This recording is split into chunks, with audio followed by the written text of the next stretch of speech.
I'll retweet it again right now in case you guys haven't seen it. Leroy talking to a recording because the video is even better than the audio. I am serious. Yeah.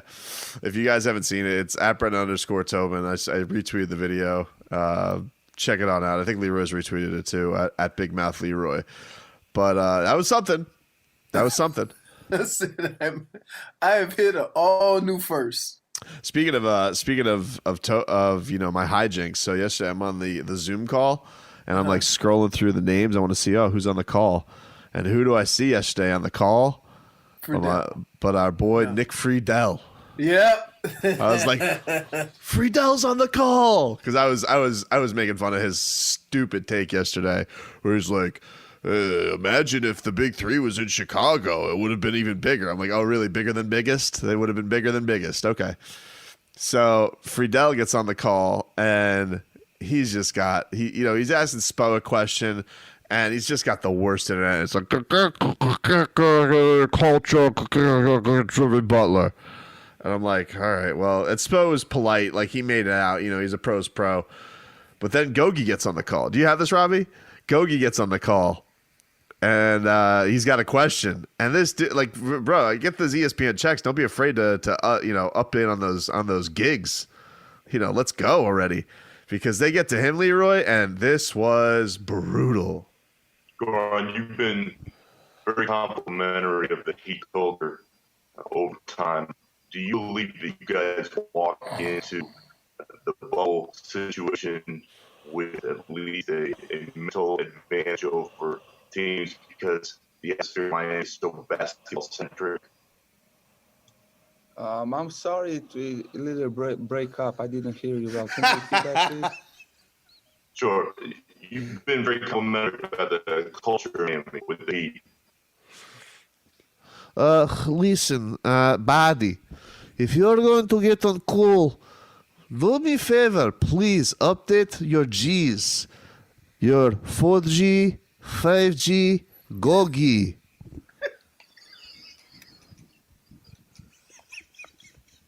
What is wrong? I can't. Excuse me, can't understand you, Mr. Fry. He's probably looking at the Heat guy. What are we doing here? What are we doing here?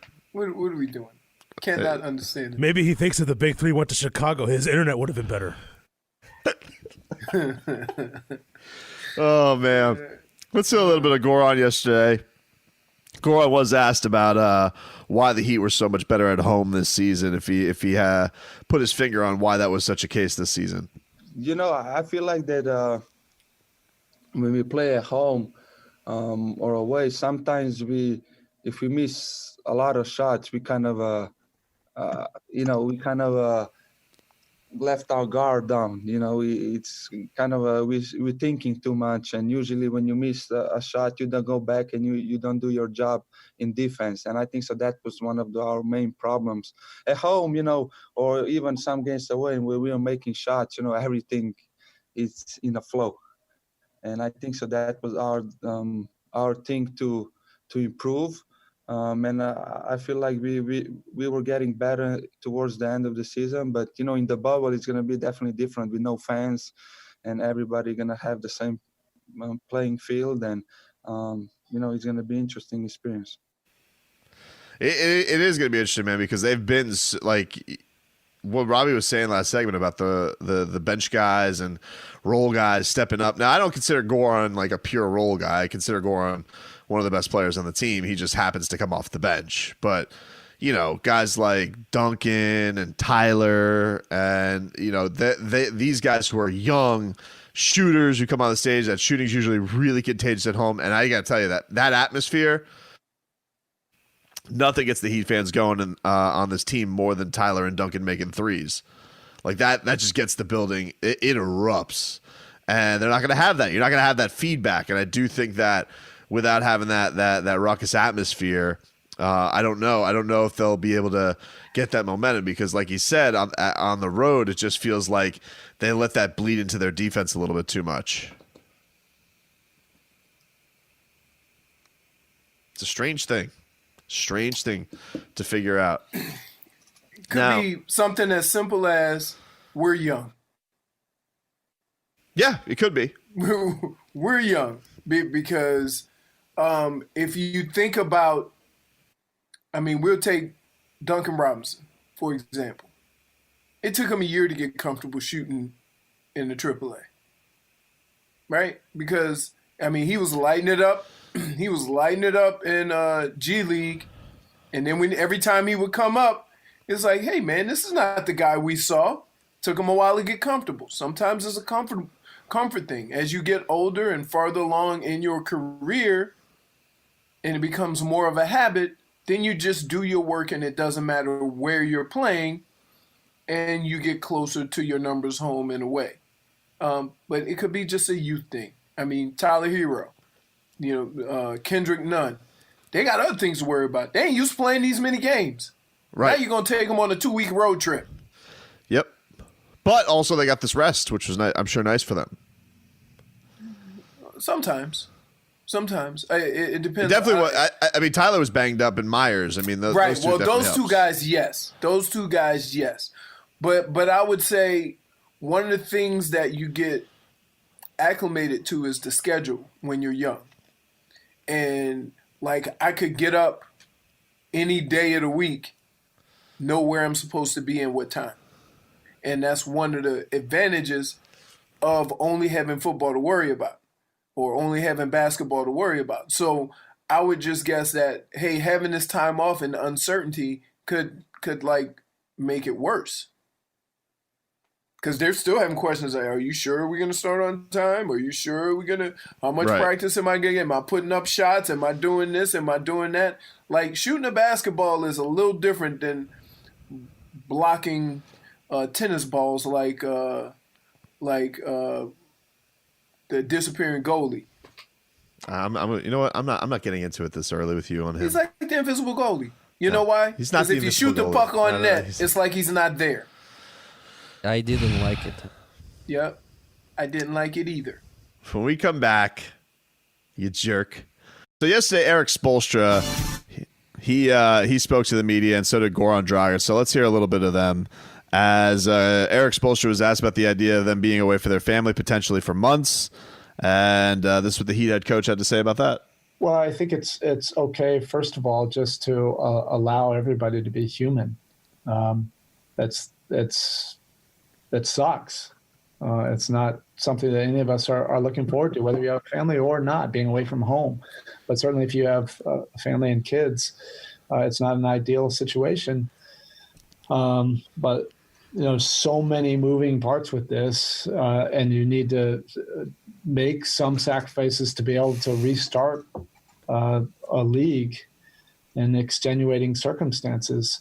So we will try to make it feel as much like home as possible on the road, and everybody will have the opportunities to Zoom or FaceTime with bigger screens, and we're really going to encourage everybody to stay connected as much as possible. That doesn't make it any easier. This next week is going to be a struggle for a lot of us, and like I said, that's okay to go through these emotions. That's what makes us human. You know what else sucks about that too is the fact that you've been around your family so much over this pandemic and with all this stop and start stuff. Like, if you have especially young kids, it's got to be a little bit of a mind warp for them because daddy was around all the time and now daddy's gone. Right. Especially now because they don't get a true. If you have a young kid, they don't understand that you had a break in your season. Right. So that sucks. He's not wrong about that. Spo was also asked about the idea of Jimmy Butler being extra qualified to lead his team in a bubble because he's a crazy person. I think competition and coming together and leading a group, I think, brings out the best in him. When you go into an uncertain dynamic like this, where you don't really know exactly what to expect, you want to have guys like Jimmy Butler leading your team. Somebody that can really focus on keeping the main thing. He has great mental and emotional focus. And and stamina, and you're going to need a lot of that. And when your leaders are exhibiting that every day, I think that he and UD and Goran, they're going to help our group quite a bit. So if they ever catch Baby Goat crying because he's missing Miss IG, he's gonna slap him upside the head, Leroy. Somebody said, I'm worried Herro will be shooting air balls after being attacked by Astron. Oh man, I saw Tyler Herro was trending last night on Twitter because apparently Bleacher Report, they did like fake possible trades, and their proposed trade was Mo Wagner and Bradley Beal to the Heat in exchange for Andre Iguodala, Kelly Olynyk, Tyler Herro, and Duncan Robinson. That was their fake trade, and a lot of Heat fans were like, saying, no, not doing it. And so people were saying that the Heat fans are crazy because, of course, you trade Tyler Herro for Bradley Beal. And I look, I've said this numerous times through this whole Bradley Beal thing, or just the idea of any trade that's going to happen. Bam's not getting traded. He's made himself untradeable, basically. So you can put that out of your mind. I don't think they're going to trade Duncan Robinson because he's just that prolific of a shooter. I think that if you are thinking about trading for a star, you do have to get used to the idea that the main piece that's going to be in there is Tyler Herro. I think every Heat fan has to come to grips with that. Now, maybe you don't want to trade Tyler. Maybe you don't want to trade Baby Goat. Maybe you want to keep Tyler Herro, and that's fine. I'm just letting you know, if you see the Heat trading for anybody like that, these guys are going to have to be in the deal because that's what people are going to want. Here's what the thing is we're all familiar with how Pat Riley works, right? He doesn't trade for the future. Now, he could have the future in Bam, in D-Wade, and young players like that. But he is never going to have a problem trading players they developed for a proven quantity. He's always been that way. Yeah. I mean, some of everybody's most favorite Heat players have been traded for, who didn't like Glenn Rice? Oh, Glenn Rice, Right. Caron Butler, Lamar. People were like doing this thing with Lamar Odom and Caron Butler and that whole squad. They love that team, By and the they traded way, him for Shaq. Let me do this right now Sure. before it gets too far down there. What was the first thing that Spo said? It's everybody's human, right? Yeah. It's okay to be human. Yeah. Here's the text. Wow. Can Spoelstra and these guys be any more wimps? Oh, man, you'll be away from your family for a couple of months and make millions for it. My wife would throw me out of the house if it meant bringing home millions. These fools are so out of touch with reality, it's unreal. The first words out of his mouth. Why is that guy so... The first words out of his mouth. I think in the words of Erik Spoelstra, get some sleep. Just go. Literally the first words out of his mouth. Bro, you got to calm down, man. Well, I think it's okay, first of all, just to allow everybody to be human. Yeah. No. This guy's like, no, it's not. Hey, no, it's not. Hey, but here's what I can't understand. The only thing that bothers me with fans and people like this is this. Hey, man, what does the millions have to do with missing your family? I don't know. Right? Sleep. You realize you make a lot of money. That's why you're doing it. Texter writes in, I just hope that Tyler Herro doesn't have a Matt Kemp stat drop due to dating this IG girl. He may not be able to shoot. It's all bleeped out of him. Well, look. Tyler Herro is with a very popular IG model. Matt Kemp was with Rihanna. Best drip here. Hey, let me explain something to you. Do not confuse Miss IG with Rihanna. Rihanna Rihanna could cripple all of baseball. Rihanna could take out baseball more than the steroid era. Right. Like the Kardashians took out basketball. Yup. Matt Kemp couldn't even make the 60-player roster for the Marlins. Tough break. Listen, What are you gonna do when you don't got it? You don't got it no more, Leroy. I don't know. He got a big contract though. All right, let's hear a little bit from Goran Dragic, the Heat point guard. He spoke yesterday, and he was saying that him and Jimmy, they're going to be watching some soccer and apparently having a challenge go down back and forth. This was you'll hear CBS 4's Mike Cunha in the middle of this as well, asking him about it. Yeah, I'm gonna watch it on TV. Definitely, I love soccer, and of course, I like the new team that was assembled, Miami Inter. So that's gonna be my team, and yes, it's always nice to watch different sports and just try to break a little bit from basketball when you do it every day and try to relax a little bit. So yeah, that's gonna be one of the things that I'm gonna do, and try to challenge Jimmy too. So because I know Jimmy is a huge soccer fan, so. Challenge him how? Try to bet on some teams. On everything. Go get the degenerate, Robbie. The Gogi 7. What you mean you only give me? I would. Hey, You only give me 2 goals, Jimmy. I would think it'd be hard to collect from Gogi. Right? He just said, I'm not paying. Then what? Goran, where's my money? What? Oh, just kidding, buddy. Not real bet. Fun. You bet for fun. Do you think Goran's one of those guys who gets really into soccer? Like, does he curse out players? Yes. You saw that still the Slovenian championship. Oh yeah, he was. Why you put your heads down? He's probably like the Messi. Put your head up, Messi. Play. Ronaldo, bam. Pretty boy. He also. Can you think of any more of an odd couple? First of all, Jimmy is country. Right. Jimmy is country. So you have a brother who is country, really country, like NASCAR and country music country, right? And then a European who's a soccer guy. Yeah. Well, they're both. Go ahead, Robbie. I was like, question: When are the Heat are supposed to report to Orlando? Like the 7th? Yeah, I think it's like the 7th or 8th. That sounds about right. It's like Tuesday or Wednesday. Well, I'm just wondering.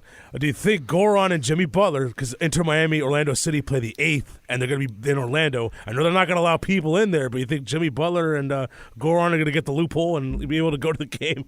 I mean, I don't know. I mean, so you're saying instead of sneaking out for sex, like Stephen A. Smith said players would do, they're going to sneak out for soccer? Yeah, just as long as Snitchy Mouse is there. Snitchy, Snitchy, are you going to be mad if you catch the MLS players and NBA players mingling? Like, if you see Goran Dragic and Jimmy Butler going over to Inter Miami, is that going to be a problem? Oh, I knew this was going to happen. You got 2 leagues running around, competing, trying to get inside tips. In the business, we call that inside trading. Hey, Gogi, how's the knee? How's Myers Leonard? Is he back? How about Tyler Herro? Listen. Did he bring the ass model down? No? Okay, hold on. Writing it down. You have any soccer questions? I've also been hitting them up too. Me and you, Gogi, we trade information, okay? Just me and you. Oh, man. No, Snitchy Mouse, another follow-up question. You see, Damian Lillard says he doesn't see any of the players following the rules. Oh. Of course not. Of course not. Hold on. I got 2 words for you. Hassan Whiteside. And by the way, I don't picture Hassan Whiteside leaving for the sex. I think he's leaving for Splash Mountain. Right. So, there's more. There's more from this guy. Oh, okay. Oh, boy. What you don't get, Leroy, is that when people are out of work during a pandemic and can't afford rent or food, nobody wants to hear these privileged clowns complain about making millions Regular people would kill for that opportunity. It's a slap across the face. I wouldn't expect you to actually open your mind on a topic that would require putting Spoelstra down. Man, what part of no matter how much money you make, you're still human? He didn't say that they shouldn't do it because of the benefits that it provides. He was saying being human as far as missing their family. That's it. How dare I think you? You it's privileged. okay, first of all, just to allow everybody to be human. That's it. No, you Spo, you are a privileged bastard. How dare you? And you what? You're gonna miss your sons? Your young sons? How about the millions you make, rich boy? Tell your 1-year-old you're making a lot of money to suck it up. Yeah, I don't like, man. a 1-year-old who doesn't care whether or not he's playing with an expensive toy or a shoebox. Right. Oh, man. All right. No. Spo, are you going to miss your family? Can't, bruh. Can't miss Make my too family. much money. I make too rich. much money. I can't miss my family. Too rich to care about my family. There's people out there working their ass off. I'm gonna say, and let me tell you something. If I see my son, he says, "I miss Daddy," I'm gonna say, "No, you don't. No, you don't. You be my big boy." Hell out of here, man. I can let's because I'm not complaining. I'm still, upset about that charge block call. Exactly. I'm not. You can't get mad at me. I'm not saying this, son. Okay. I'm just, trying to look out for the people. Oh, you're sad because Daddy's leaving. Come on. What are we doing here? Man up, ladybug. Finally, let's hear Goran Dragic on what it's like to receive the COVID-19 test. It's different. It's definitely different. It's not a pleasant thing to do, especially when they stick that, I don't know how you call it, in your nose. It's a little bit awkward, but on the end of the day, you get used to it. And like I said before, we're living in this kind of time that we need to adjust. Everybody needs to adjust, and it's one of those things that you have to do. And so far so good. I mean, it is what it is. So. Oh! You have to get swabbed up the nose, Dragon Boy. Hey, by the way, you make millions. Suck it up, Hey. Buttercup. I'm gonna tell you, I got that test too. When when I got the flu, when we came back from Vegas, and let me tell you, they come at you with a little swab on a stick, and that stick is damn near gone by the time they hit bottom. It is very uncomfortable.